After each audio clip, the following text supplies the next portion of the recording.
he's got what, something like 30 SCVs. Yeah, he's got 31 SCVs on his main, and then he's got, I mean, altogether he's got 31 SCVs, and that's plenty. So he's got his first natural up, and he has now built 2 more racks, and I believe he got the combat shield as well, and now he's working on his factory. Once you get your main base of 4 racks up, you can build those extra 2 racks, and that naked rack that you left earlier in the game, go ahead and throw a reactor on there, because you want your build to be more of a marine build than anything else like this. Now you're going to say, oh well, what, this is not going to stand up. Yes,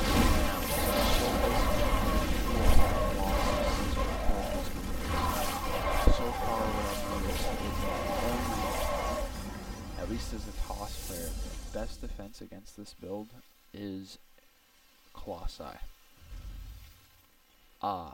If you do go a 3-gate robo and you start working on those Colossi, it's still going to be a tough game, because you're going to build Colossi, but they're very expensive, so you're going to want to guard those.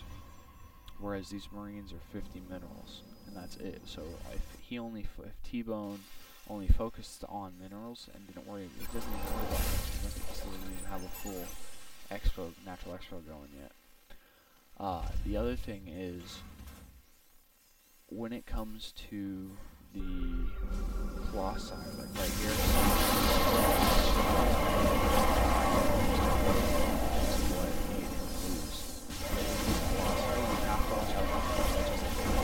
because later in the game there'll be a part where I can show you that they can shoot up on here if you got units up here without even having to get up there. So that's a slight advantage that the Colossi do have over the Marines, besides the range. And actually this might be the part right about. But see, now look, he's got his 3rd command center up for his 2nd expo. He's moved his factor over here to watch this right here.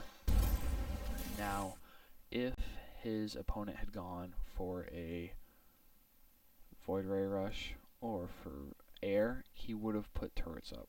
His opponent didn't end up going for it, so he focused mainly on what he was doing. Now, as you can see, he did put in another engineering bay, and he put up an armory. The armory he hasn't done anything with. It's mainly to be able to get the starport up to start building the medevacs. The only other upgrade he's gotten is he got the armor level 3, and no, he hasn't got that yet. I believe he gets that shortly. I know he does get the concussive shells, but he does go for the, infantry armor level 2 upgrade, and then the infantry weapons level 2 upgrade, because it will buff your Marines quite well. The other thing you have to realize is, if, once again, you take a look at the unit loss to resource ratio here. Okay, so yes, T-Bone's lost 126 units at 6,700 minerals, whereas Mr. K has lost 43 units, which is half of that of Mr. T. Yet he spent 6,975 resources on that. It's a 225 resource difference. So Mr. T's got a very cost-effective build that's not costing him too much money to maintain, whereas Mr. K here is focusing on Zealots and Colossi, but those Colossi are 300 mineral to 200 gas. They're very expensive. They're quite a long time to build, even build those up. So you're going to want to protect those clear. But if you're playing Terran, those are the first things you want to take out, because those will deal hell on your Marine Marauder medevac build. See, look at 3rd expo up. He's already building a 4th command center. So he's slowly getting control of that with just this build. But see, still no Vespene. He doesn't need to focus on Vespene. He's still only going off of his main base Vespene and the Vespene right here. So he's doing well for himself on what should be one of the simplest builds in the entire game. So you fast forward it, you see that you know, his opponent cannot really branch out, and he pretty much got 90% of the map. Yeah, alright, he doesn't have all the resource nodes, but he can see the whole map, and that's very important. You want to have vision. Vision is key to success. That if you can see what your opponent's doing, you're going to be ahead. If you can see what units he's creating, you're going to be ahead. So for example, if this opponent had, let's say, 7 Colossi, he's not going to come rushing in here, because it would be mass suicide. And then he's got the High Templars too, and you have to watch out for that Psionic Storm, because that will wreak havoc as well.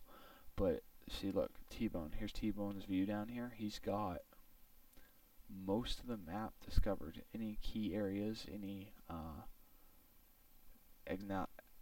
Zelnaga towers, he's got all of those, and those are really important to hold, especially as you can see, side to side here's where he dies, though, is with those 3 Colossi and the High Templar. Those are the 2 biggest killers for this build. Wreaks havoc on him. Now, coming up right here is where the Colossus shoot up right there. You see that right there? That's where this happens. And wreak havoc on him, because he's going to shoot out that far. If your opponent is constantly does go and see Colossus build, you have to take out the Colossus first, because the Colossus most damage to your units. And see, look at, he fought off that build with Medivacs, Marines, and Marauders. The biggest thing to notice though is, alright, he lost 256 units. His enemy, Mr. K there, lost half of that number, 128 units. Yet, if you look at the resources here, TBone spent $15,625 on units that he lost. Mr. K spent $16,475 resources on units that he lost. This build seems to be a very cost-effective, tight-knit build that will help you succeed. I don't know if I would always recommend using it, but I would definitely use it more often than not. I hope you guys enjoyed this first cast. I hope there's many more to come, and I hope I can get some more casters to help me out. Have a good one, guys. They come around like honey. They come around like honey. 'Cause I fly like a bee. Man, I got them all buzzing.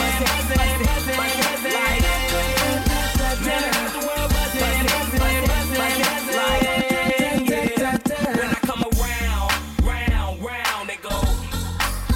Yeah, it's going down.